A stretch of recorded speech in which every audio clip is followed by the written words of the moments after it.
তো চলো তোমাদের দেখায় অন্নপ্রাশনে যে আমরা শাড়িটা পরেছিলাম আর সোনাদের যে ড্রেসগুলো পরিয়েছিলাম সেইগুলোই দেখায়। চলো, আমার এই শাড়িটা আগেই নেওয়া ছিল অবশ্য, আর আমার শাড়ির সঙ্গে ম্যাচিং করে আমার সোনাদের জন্য অন্নপ্রাশনের মানে মুখে প্রসাদের যে ড্রেসটা নেওয়া হয়েছে, ড্রেসগুলো সেইগুলো ম্যাচিং করে কাস্টমাইজ করে এখান থেকে বানানো হয়েছে।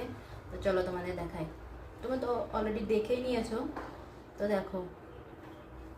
যেহেতু এই সব কিছু আমার 5 মাস, যখন আমার সোনাদের বয়স ছিল তখনই আমার ইচ্ছা ছিল যে আমি 5 মাসের সময় আমার সোনাদের অন্নপ্রাশন দেব। কারণ আমার স্পেশাল যেই মানে কি বলবো, কোনো কিছুই আমার জীবনে হয়নি, তো আমার ইচ্ছা ছিল যে মেয়েদের যেহেতু তাড়াতাড়ি দাঁত মানে উঠে যায়, ওর জন্য আমি ভেবেছিলাম যে না 7 মাস অবধি যদি না হয়, তার জন্য আমি 5 মাসেই ভেবে রেখেছিলাম যে করব। কিন্তু একটা অ্যাক্সিডেন্ট হয়ে গেছে আমাদের সঙ্গে, তখন আর করা হয়নি।